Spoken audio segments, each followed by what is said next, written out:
దేవునికి మహిమ కలుగును గాక. Vision QT fellowship YouTube channel వీక్షకులందరికీ యేసుక్రీస్తు నామంలో వందనాలు. మీరందరూ బాగున్నారు కదా? మనము కొరింథీ పత్రిక నుంచి ధ్యానాలు చేసుకుంటున్నాం. నేడు మన ధ్యానం కోసం ఏర్పాటు చేసుకున్న వాక్య భాగం ఏమనగా 1 కొరింథీయులకు రాసిన పత్రిక 8వ అధ్యాయం 1 నుంచి 12 వచనాలు. దయచేసి మీ దగ్గర బైబిల్ ఉంటే తెరవండి. కలిసి మొదటి 2 వచనాలు చదువుకొని ధ్యానంలోకి వెళ్దాం. విగ్రహములకు బలిగా అర్పించినటువంటి విషయము మనమందరము జ్ఞానము గలవారమని ఎరుగుదము. జ్ఞానము ఉప్పొంగజేయును గాని ప్రేమ క్షేమాభివృద్ధి కలుగజేయును. ఒకడు తనకేమైనను తేలిననుకుని ఉంటే తాను కొనవలసినట్టు ఇంకనూ ఏమీ తెలుసుకున్నవాడు కాదు. చదివిన వాక్యము దేవుడు దీవించుగాక. చదివిన వాక్యమును బట్టి మనం ఏర్పాటు చేసుకున్న అంశం ఏమనగా జ్ఞానము మరియు ప్రేమ అనే అంశాన్ని మనం ఏర్పాటు చేసుకున్నాం. ఈ వాక్య భాగము బాగా చదివిన తర్వాత మనము ఈ యొక్క సారాంశాన్ని గమనించినట్లయితే కొరింథీ సంఘానికి పౌలు చాలా ప్రాముఖ్యమైన విషయాన్ని ఇక్కడ రాస్తున్నారు.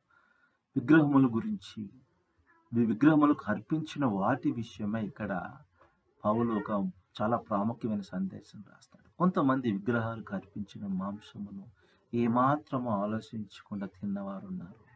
కొంతమంది ఆ మాంసము అపవిత్రమైంది, అది తింటే అపవిత్రమైందని ఆలోచించే బలహీనమైన విశ్వాసులు కూడా ఉన్నారు. అయితే ఇక్కడ పౌలు అంటాడు, ప్రేమ లేని జ్ఞానము నిజమైన జ్ఞానం కాదని పౌలు వివరిస్తాడు. ఎందుకంటే బలహీనమైన విశ్వాసాల గురించి మనం ఆలోచించకుండా తినకూడదు.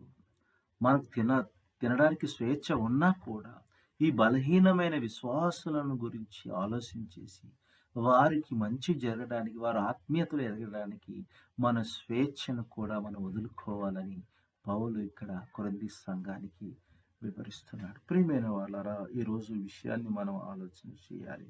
బలహీనమైన సహోదరుల గురించి ఇప్పుడు ఆలోచన చేయాలి. కనుక ప్రతి ఒక్కరు ఎవరైతే వారిలో క్రీస్తు ప్రేమ ఉంటుందో, ఎవరైతే దేవుని ప్రేమ ఉంటుందో వారు ఇలాంటి వాటి విషయమే ఆలోచన చేస్తారు. ప్రేమ కోసము మాంసము తినకూడదని వారు ఎంచుకోవాలని సలహా ఇచ్చినట్లుగా మనం ఇక్కడ చూస్తున్నాం. వాక్య భాగం ఇంకా మనం లోతుగా ధ్యానం చేసినప్పుడు మన దేవుని గురించిన గొప్ప సత్యాలు తెలుసుకోవడానికి వీలు కలుగుతుంది. 8వ అధ్యాయము 4 నుంచి 6 వచనాలు. దేవుడు కదండి, దేవుడు ఒక్కడే మనకి ప్రభు. ఈ లోకములో ఉన్నవి, ఈ సృష్టిలో ఉన్నవన్నీ కూడా ఆయన కోసమే సృష్టించబడ్డాయి. ఆయన కోసమే ఇప్పుడు కూడా ఉన్నవి, ఉనికిలో ఉన్నాయి కదండి. ఎందుకంటే ఆయన కోసమే ఇదంతా చేశాడు యేసు ప్రభువు. ఈ విషయాన్ని మనం ఆలోచన చేయాలి. ప్రస్తుతం కూడా ఆధ్యాత్మిక శక్తులు కానివ్వండి, భూ సంబంధమైన అధికారులు కూడా, ఇవన్నీ కూడా దేవుని కొరకే ఉన్నవి అని మనం ఆలోచన చేయాలి.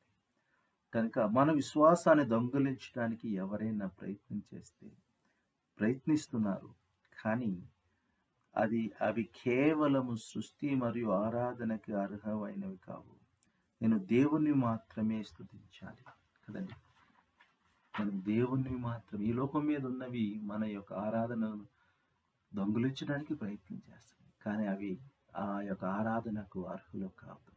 దేవుడు ఒక్కడే అర్హుడు, ఆయనను మాత్రమే మనం ఆరాధించాలి. కనుక ఈరోజు ఆలోచన చేద్దాం, పరిశీలన చేద్దాం. ఈ వాక్య భాగం ఇంకా మనం లోతుగా ధ్యానం చేసినప్పుడు దేవుడు మనకు నేర్పే పాఠం గ్రహించడానికి వీలు కలుగుతుంది. 7 నుంచి 13 వచనాలు. బలహీనులతో వారు ప్రవర్తించే తీరును బట్టి ఒక వ్యక్తి ఎంత పరిణితి చెందినవాడో మనం తెలుసుకోవచ్చు కదండి. కనుక చిన్నవారిని ఎప్పుడు కూడా వారు పడిపోకుండా మనము చూడాలి, వారిని ప్రేమతో వారిని మనము బలపరచాలి కదండి. ఇవన్నీ మనం జ్ఞాపకం చేసుకోవాలి. బలహీనుల హృదయాలను కాపాడడానికి మన స్వేచ్ఛను, మనకున్న ప్రతిదీ కూడా వదులుకోవటము మంచిది. అది పరిణితి చెందిన వ్యక్తులు చూపించే గుణం. కనుక ఈరోజు మన చుట్టుపక్కల బలహీనమైన వారు ఎవరైనా ఉంటే వారి కోసం మనం కొన్ని వదిలిపెట్టుకోవాలి, కొన్ని త్యాగం చేయాలి. అది దేవుని వాక్యం మనతో మాట్లాడుతుంది. కనుక అలాంటి వారి కోసం ఏం చేస్తున్నాం ఆలోచన చేస్తూ ముందుకు వెళ్దాం. ప్రార్థన చేసుకుందాం. ప్రభా, మీ నామానికి ఎత్తావన్నారు. నిన్న వాక్యాన్ని మీరు దీవించాను, ఆస్వాదించండి. వాక్యం ద్వారా బలం శక్తి పొందడానికి సాయం చేయమని యేసుక్రీస్తు నామములో ప్రార్థన చేసి వేడుకుంటున్నాం తండ్రి. ఆమేన్.